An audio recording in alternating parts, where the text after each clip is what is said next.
Agora de Petrobras, nós estamos em contato com Adriano Pires Rodrigues, que é diretor do Centro Brasileiro de Infraestrutura. Professor Adriano, boa tarde.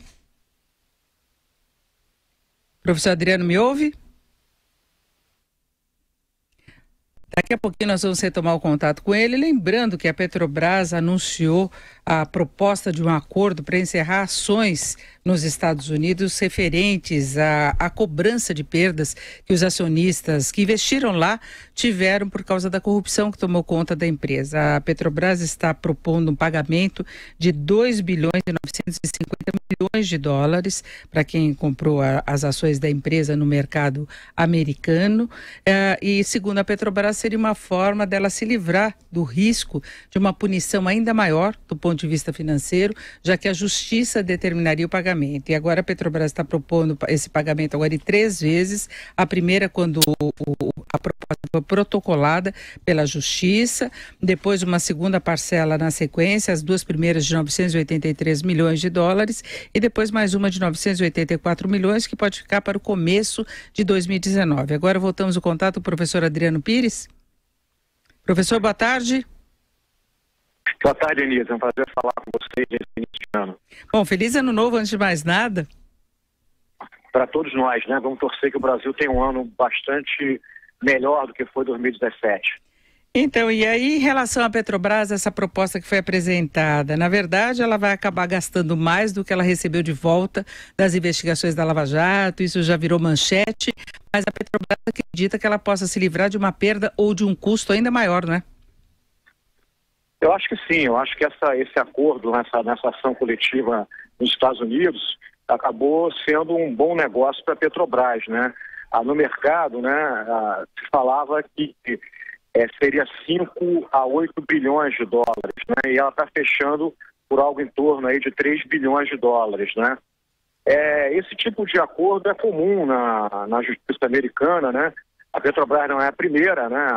A que teve 7 bilhões de dólares anos atrás com a Enron, né? A famosa Enron, uma empresa americana que quebrou, e também teve que pagar numa ação coletiva cerca de 7 bilhões de dólares. Então, para uma empresa do porte da Petrobras, quer dizer, se arriscar um julgamento, você tem que entender que o julgamento é com júri popular, é um risco enorme, né, para a empresa, para a imagem da empresa. Então, acho que acabou sendo um excelente negócio. Acho que a Petrobras conseguiu fazer um acordo muito bom para a empresa. É evidente que o valor é alto e que para o caixa da Petrobras isso não é bom, né? A gente tem que lembrar que a Petrobras continua com uma dívida muito elevada, né? Ainda algo em torno aí de 100 bilhões de dólares, mas a atual gestão da Petrobras está tentando, com sucesso, né, alongar essa dívida, está se vendendo ativos, quer dizer, está claro que a meta do último plano de negócio de 21 bilhões de dólares de venda de ativos vai ser atingida. Então, eu acho que esse acordo faz parte, Denise, de uma recuperação da empresa. Então, para mim, eu diria a você que no final foi bom, né? A gente só lamenta que a empresa não precisaria passar por isso, né? Mas isso foi aí fruto da barbeiragem, é sempre bom a gente frisar que isso aí é culpa do governo do PT, né? Da presidente Dilma, do presidente Lula, que levaram a empresa a esse nível de situação, né? Essa disposição negativa numa corte internacional, como é o caso que a Petrobras está passando nos Estados Unidos. Agora, ela enfrenta ações aqui no mercado brasileiro também. O senhor acredita que possa chegar a uma situação de punição financeira por causa das perdas que os acionistas aqui no Brasil também tiveram? Olha, Denise, são justiças diferentes, né? Brasil e Estados Unidos, né? Como eu te falei, nos Estados Unidos, essas ações coletivas, né? Que em português, tal em inglês, são de action class, né? Elas são normais, né? Petrobras foi uma das que pagou mais caro, mas tem vários exemplos desse tipo de acordo. Na justiça brasileira isso não é tão comum, né? Então, não sei te dizer, mas eu acho que na justiça brasileira não será tão simples assim. Mas pode ser até que aconteça, entendeu? Porque o escândalo foi de tal ordem, né? Os dados são de uma clareza, de uma transparência absoluta, os dados ruins, né? De manipulação da empresa, de obrigar a empresa a investir com taxas de retorno negativas, né? Os exemplos de política de preço, né? Lembra? Política de preço de medida do governo da presidente Lula, do presidente Dilma principalmente, deu um rombo na empresa de 40 bilhões de dólares. Então os números são muito chocantes, são muito claros, são muito verdadeiros, né? Então pode ser sim que no Brasil também acabe tendo alguma coisa a que a Petrobras pagar numa ação coletiva. Agora, a gente não tem tradição com isso, né? Então, vamos ver. Agora, para a empresa é sempre ruim, né? Mas no caso aí volto a repetir, no caso do acordo nos Estados Unidos, eu acho que assim, no final do dia foi um excelente negócio para a Petrobras. Agora a Petrobras tem várias outras pendências, muitas decorrentes da política que foi implementada lá atrás. Por exemplo, ela foi autuada agora pela Receita Federal em 17 bilhões de reais por causa de remessas feitas ao exterior. Isso vem de 2013.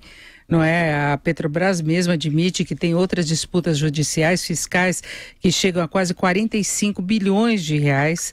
É um valor também relevante.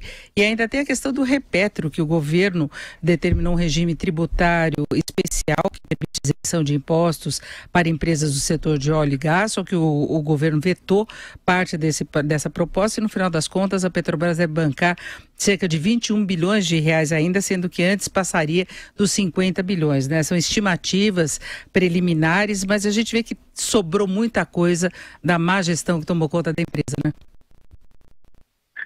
Sobrou né, uma imensidão de problemas, né, Denise? É inacreditável, né, a gente olhando a cada dia que passa a revelação desses números que você citou e outros, né, a gente fica assustado. Acho que ninguém podia imaginar que o governo do PT fizesse dizimasse dessa forma a Petrobras, né? O governo do PT realmente conseguiu quebrar a empresa, né? Então, você recuperá-la é uma tarefa das mais difíceis. Vamos acabar conseguindo porque a empresa realmente tem ativos de muito valor e a atual gestão da empresa é muito competente, né? Agora, no caso do Repetro, especificamente, é um outro bom negócio para a Petrobras, né? Acho que o governo brasileiro acertou, né, em fazer essa lei do Repetro, até porque, vamos dizer, independentemente da Petrobras, o conceito do Repetro é você não cobrar imposto no momento que as empresas de petróleo estão investindo, né? A renda do petróleo que vai para o governo, a União, estados, municípios, ela aparece na hora que a empresa começa a produzir o petróleo e o gás, né? Através de royalties, através de participação especial, quando o modelo era concessão, e através de royalties e de excedente do óleo, quando o modelo é da partilha, né?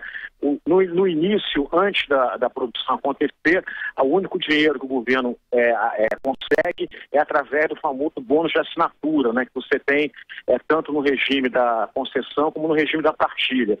Mas o Repetro, ele tenta atrair então, o investidor, não taxando as empresas no momento do investimento. E tinha uma série de pendências para trás com a Petrobras, também causadas aí por essas barberagens sem tamanho do governo do PT, e o Repetro corrigiu uma parte, como você falou, quer dizer, a dívida era de mais de 50 bilhões e agora o valor caiu para 20. Né? Então eu acho que essa questão do Repetro, tal qual o acordo que a empresa fez nos Estados Unidos com a ação coletiva, acho que foram duas boas notícias. A gente pode dizer assim, né, Denise? É até difícil falar que boa notícia é ter essa dívida toda, mas do jeito que foi dizimada, foi destruída a Petrobras pelo governo do PT, acaba que esses acordos a gente tem que considerar que são muito bons para a empresa e significam que a empresa está na rota de ser refundada, de voltar a ser uma empresa em orgulho dos brasileiros, né? E vamos combinar que no governo do PT a Petrobras de orgulho passou a ser uma vergonha para o Brasil. Agora, professor Adriano, até os nossos internautas estão questionando a política de preço da Petrobras, que está pesada do ponto de vista do consumidor, agora não é para cobrir esses rombos de caixa, é para evitar que surjam novos rombos, né? Exatamente. O nosso consumidor brasileiro está sendo enganado, né, há muitos anos, né, pela essa política de subsídio que o PT, principalmente no primeiro governo da presidente Dilma, se aplicou na Petrobras, né? Então na realidade, o Brasil naquela época era assim, quando o petróleo era caro, a gente tinha a gasolina mais barata do mundo. Quando o petróleo era barato, a gente tinha a gasolina mais cara do mundo. Ou seja, nós andávamos na contramão do mundo e da lógica do mercado, e isso causava prejuízos imensos para a empresa. A gente falou aí dos 40 bilhões de dólares no primeiro mandato da presidente Dilma, né? Então agora não, agora a gente está os preços são transparentes, são claros, a gente está vivendo mercado. E o mercado da gasolina, do diesel, é igual ao mercado de outra commodity qualquer, como açúcar e café, que varia em função aí de demanda, de oferta, de mercado internacional. Né? Você vê, essa semana agora, hoje a Petrobras está fazendo uma pequena redução no preço da gasolina e um aumento no preço do diesel. Mas, infelizmente, quer dizer, para nós, consumidores, quer dizer, desde do ano passado para cá, o preço do petróleo tem subido bastante, né? Então isso tem causado aí essas elevações no preço da gasolina e do diesel.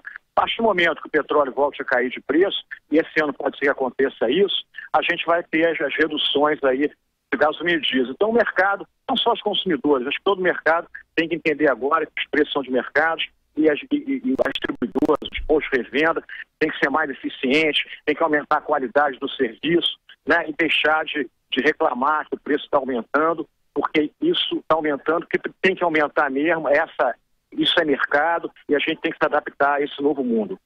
Certo, conversamos com Adriano Pires Rodrigues, que é diretor do Centro Brasileiro de Infraestrutura. Professor Adriano, muito obrigada, uma boa tarde.